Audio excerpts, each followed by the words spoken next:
Well, another Laura confession to begin my reflection. I found myself acting in a way that I was not proud of the other day.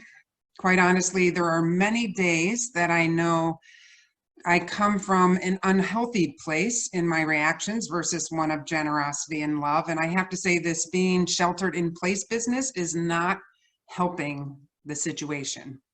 So here's what's happened. I was talking to a neighbor about MSUS and how we've adapted our services to this new reality of virtual services. And my colleagues, who I have a lot of contact with via Facebook, have approached virtual services in many different ways. And there's plentiful discussions ranging from technological issues to congregational care and how people are structuring online worship that takes place on Facebook. There was a stretch where ministers were talking about what they wore to services, in case you wonder about what ministers spend their time chatting about. Many were lamenting the loss of wearing their robes. Some had opted to dress decently with a collar or a stole, while others decided to sport a more casual look and take advantage of this shifting reality. So I shared with my neighbor the discussion about robing, and I scoffed at those who felt tied to their religious garments. I made all sorts of assumptions about how some people were obsessed with ministerial authority and held their role entrenched in religious hierarchies. We laughed, and my neighbor reassured me that I would never be one of those types of ministers. But then later this week, when I was reflecting on the value of authentic curiosity, I felt uncomfortable with how easily I mocked and laughed at my colleagues. As I read their comments on Facebook, I never asked any of them, why is it important for you to robe? I didn't toss in the question, what does the robe symbolize for you as a minister? Nor did I ask how wearing a robe impacted the way they showed up to worship. I didn't ask them, and I didn't try to empathize with them. Had I done so, I could have acknowledged that even for me, wearing a robe has nothing to do with holding power in the congregation or demanding authority. I would have admitted to myself that I actually can feel an internal change take place in me when I wear a robe to a service. For me, that internal change has to do with how the robe reminds me of the weight and the call of my commitment. But nope. Instead, I let their comments confirm what I assumed, and I created a distance between me and them. It's cheap, and it was an unnecessary reaction, and one that in no way feels like the covenantal relationship I want to honor with my colleagues. I wish I could say this was a single occurrence, but it's not. I know part of my reaction is because I have felt judged by others without being known or asked questions. So instead of going high, I went low, and I felt totally justified doing so. Ugh. Can't say I'm proud of that. So today we return to the articulated values of MSUS, which are mindful interdependence, authentic curiosity, and curious love. 2 Sundays ago, Katie and I reflected on mindful interdependence with the context of supporting the future of this church and the kickoff of our annual pledge drive.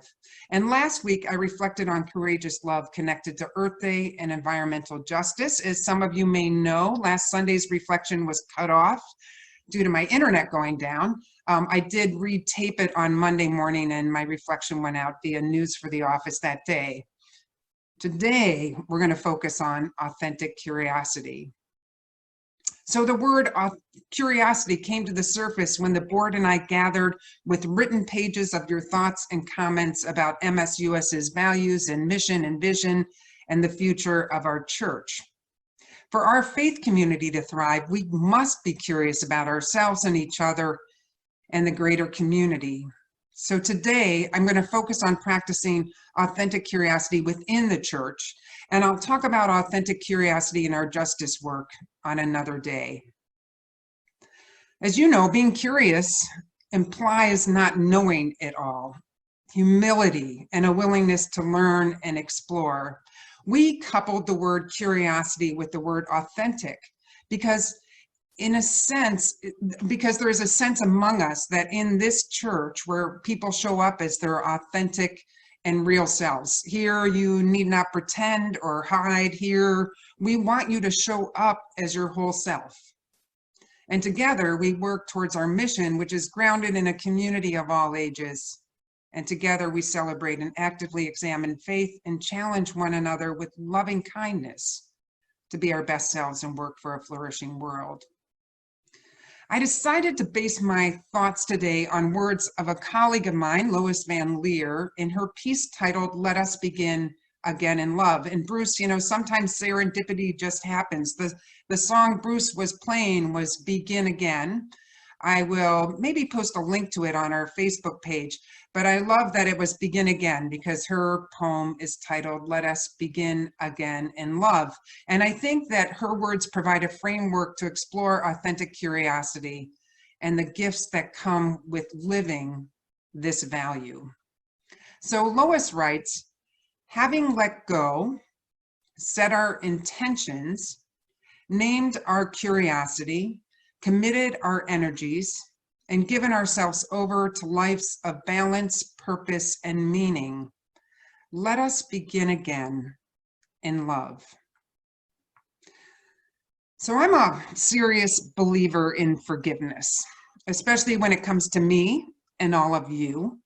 We live in a culture where shame and guilt is so easily clouds our sense of self and worth. Forgiveness, and for me, is about not letting single acts or thoughts or behaviors define us. Those of you who have volunteered for something at the church and in some way fell short from what you promised have heard me reply lightheartedly something like, "The day when I am perfect, I'll expect perfection from you." I know that you and I enter agreements believing that we can follow through. And sometimes, for a multitude of reasons, it doesn't happen.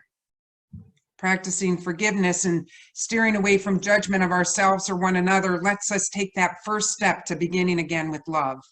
It helps us let go. So setting intentions is next. During a period of last year, I met with Joy Mullen on a fairly regular basis, and he had developed this process for proactive living built on documenting thoughts and statements about one's intention.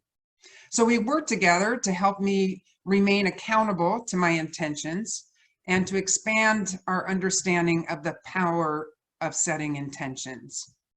Marla Tabaka, a columnist for Inc. magazine, describes the difference between setting goals versus setting intentions. And she says, setting and living your intentions allows you to focus on who you are in the moment, to recognize and live your values, and to raise your emotional energy. She goes on to tell the reader that intentions have no limits, that they are expansive, that they can make you more effective, and they can help you get out of your head, something most of us couldn't stand to do a little bit more. What I found about naming my intentions is that when I practiced it on a daily basis, I began my day grounded in my core values and hopes. I named them and I rooted myself in them, and I laid the way for me to be more and aware and conscious of what I was choosing throughout the day. What if I started that day when I had that conversation with the neighbor out on my front stoop with the intention of loving kindness towards others and releasing judgment?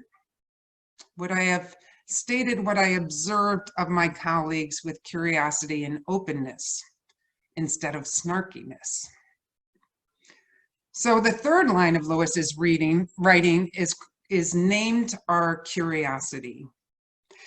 And I think being a part of a community like MSUS provides a rich environment to learn and discover. Katie talked about being in each other's shoes, understanding each other's experiences. Most prevalent in our congregation is the diversity of our theological perspectives and the multiple ways we come to define truth and meaning. Curiosity leaves open the ability to explore and to ask questions and to listen. Curiosity doesn't result in winner or losers or right or wrong. but instead it's a way for us to recognize the breadth of things we do not know or we have not experienced. John Gorman, an essayist, speaker, and storyteller, speaks of the connection between humility, empathy, and curiosity. He says, when you stack humility and curiosity and empathy, you can clearly see how they amplify one another. Humility is the soul, curiosity is the mind, and empathy is the heart. He continues, humility is how you value yourself. Curiosity is how you value others, and empathy is how you value the bonds between yourself and others. I think that deserves repeating. Humility is how you value yourself. Curiosity is how you value others. And empathy is how you value the bonds between yourself and others. In my example of judging my colleagues, I had lost the authentic, curious self that I strive to be in the world. Having let go, set our intentions, named our curiosity, committed our energies. That's the fourth line of Lois's words, committed our energies. Imagine if we place our core values in the center of the MSUS community. What would it look like if our relationships with each other and ourselves and our neighbors all stemmed from mindful interdependence, authentic curiosity, and curious love? Wow, we already have something beautiful at MSUS, but really grounding ourselves in these core values would transform us all. What if we committed our energies to our values, missions, and the visionary direction determined by our powerful end statements? Inevitably, there will be a need to change some of what we do and how we do it in order to have a deeper connection and impact on our own lives, the lives of the church, and that of our neighbors. Ultimately, the main reason many of us are part of MSUS is our desire to live lives of balance, purpose, and meaning. For me, stepping away from my daily busyness and creating time to meditate, journal, read, or focus on value-based intentions, they all help me live a life of compassion and gratitude, service, integrity, joy, and love. Being here with you on Sunday mornings contributes to my sense of balance as well. It reminds me of my purpose and it helps me define meaning. Each week, we are given the opportunity to begin again with love, to choose to let our values and faith impact us in the way that matters in both our own lives, the lives of others, and on this planet. So here at MSUS, we have people who grew up in a variety of faith communities and none at all. We have people, when asked, may label their Unitarian Universalism with a hyphen, Christian UU, Buddhist UU, or pagan UU. Our past and present thoughts and perspectives provide rich soil for all of us to continue in our own exploration of purpose, meaning, and the spirits. I find the words of Tom Christensen, author of Questioning Assumptions, Rethinking the Philosophy of Religion, to be wise and provocative. He says, avoid religious chauvinism on the ground that since my faith is right, yours must be wrong. He says, embrace religious curiosity. That religious curiosity is a term I've never heard before and a topic that we will definitely explore in the future. So here's an easy assignment for this week. Tomorrow, you'll receive an email which will include the video of my reflection and your responses, plus a bit of text which will note our values of mindful interdependence, authentic curiosity, and courageous love. I recommend that you print them out or you write them out and you post them somewhere on your refrigerator or by your bedside or somewhere else where they're easy to bump into. And then try to just take a little bit of time each day to create an intention for the day based on one or all of those values. See if it changes the way you see yourself or others throughout the day. My hope is that you will find yourself more aligned with what matters and engaged in the world with greater energy, compassion, and love. May it be so. So as you know, one of the beauties of this new virtual reality is that we're opening up, after both the story for all ages and after my reflections, time for us to talk with one another. So I'm wondering if you'd be willing to reflect on those words, authentic curiosity, and either share a short reflection of a time you saw it in action, or share how focusing on authentic curiosity might impact how you interact with yourself or with others. And Linda will be the one who will scan the screen and see if you have anything to share.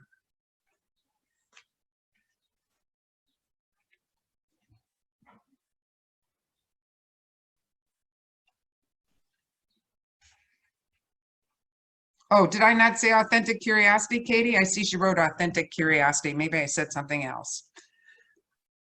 It can happen.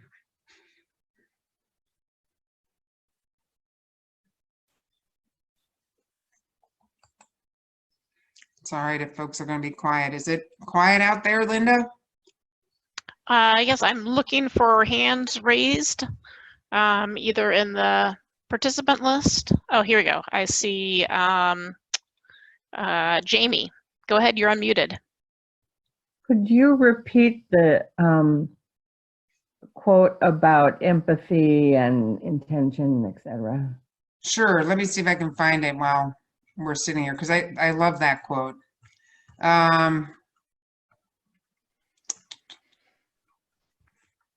Maybe if somebody else wants to talk for a second, I can find it. Well, oh, here we go. Humility is how you value yourself. Curiosity is how you value others. Empathy is how you value the bonds between yourself and others.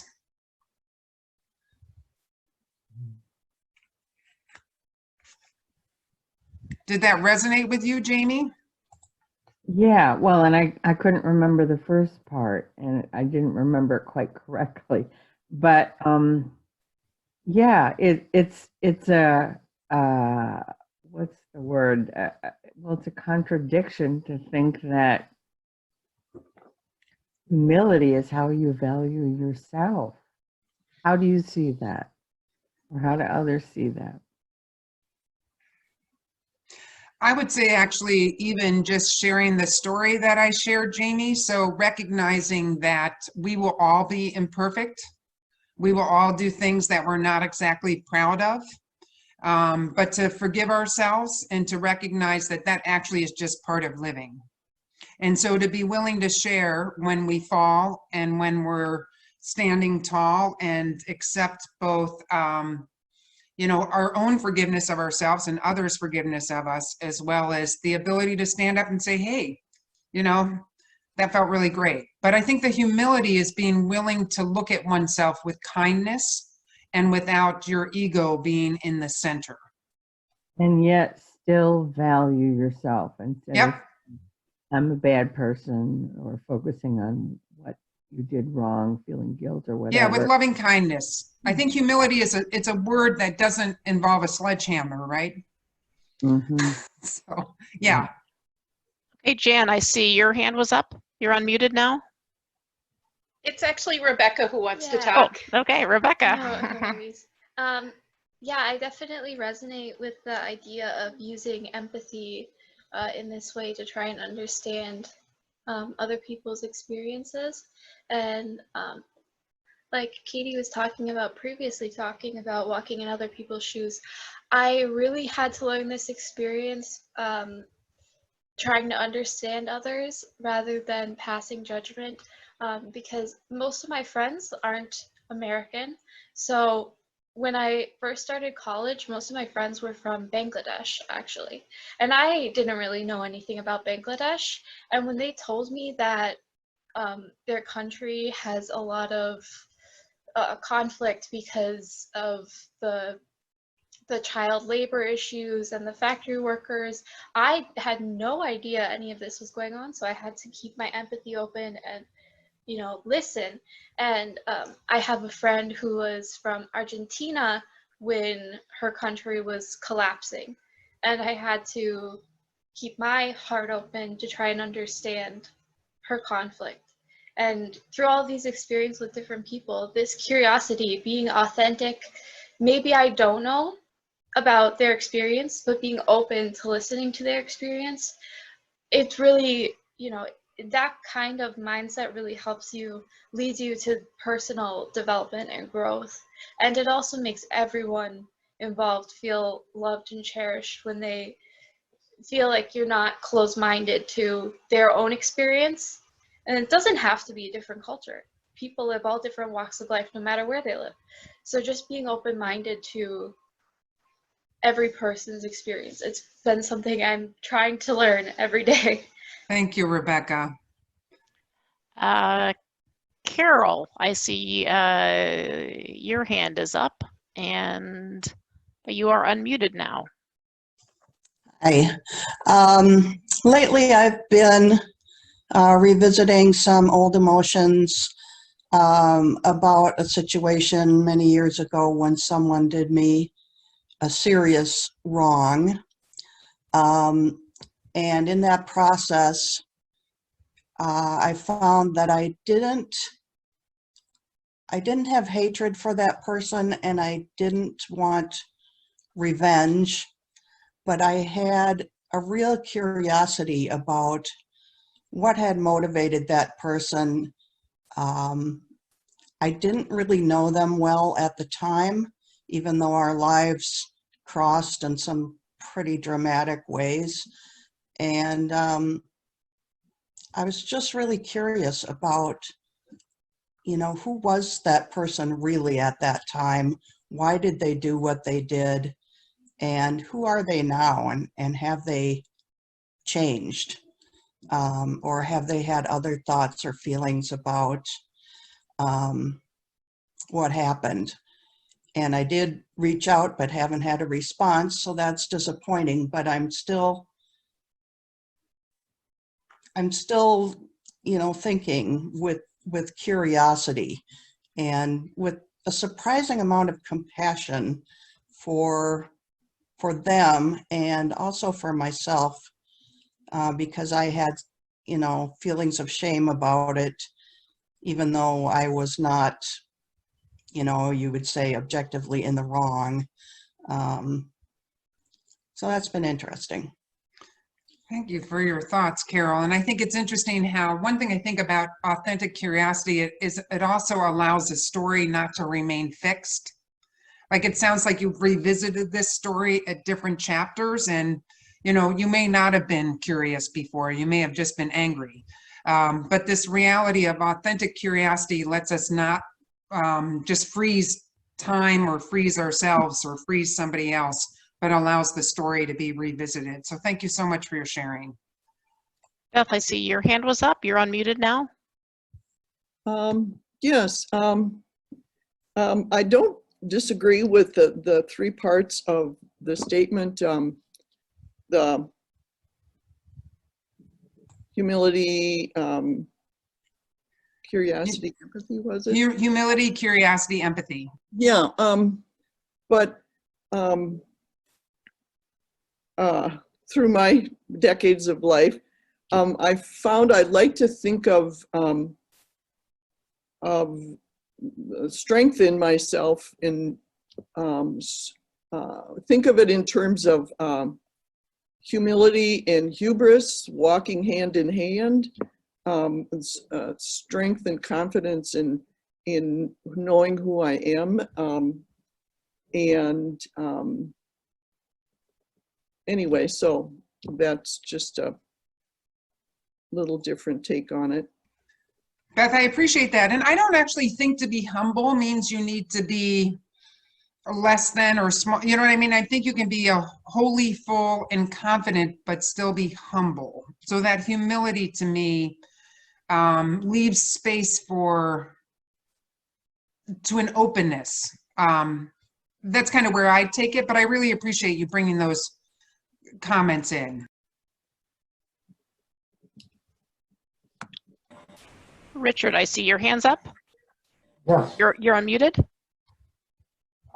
it's really hits home with me because I guess looking at humility, I became a changed person at kind of midlife because I was not a really nice person first half, and that I did not have a high opinion of myself, and I figured nobody paid any attention to me. Then I was in a training session regarding personal relationships, and it was pointed out to me that my behavior affected others. So then I went to the, last one that, I started to value my relationships and started being, just valuing relationships and being a nicer person. So it's really hit home with me. Thank you for sharing, Richard. All right, I don't see any other hands up at this point. I see Ben. Oh, Ben. I just wanted to say that I think young children often display that authentic curiosity when they ask the questions like, why is that person wearing those clothes? Or why do they talk the way they do? Or whatever, whenever they ask about other people, and it's usually quickly followed by a parent saying, shh, we can't talk about that. But it's one of those things that, is sort of natural when it, and in kids, we so often accept it, where when it comes from an adult, we might assume it's that question is in judgment, or it's purely voyeuristic, or whatever the case may be. And so I love seeing the children ask the questions that it's like, maybe we should just have that conversation. Why? Tell me about you. To have that curiosity of a child, but to figure out a way to have it as an adult with, assuring we're not judging and curious, but then also not harming people if we're not careful about how it impacts them. But I love that, Ben, because there is something we all know. We've heard kids say things and ask questions that we dare not ask, yet we probably are curious about ourselves. So thank you.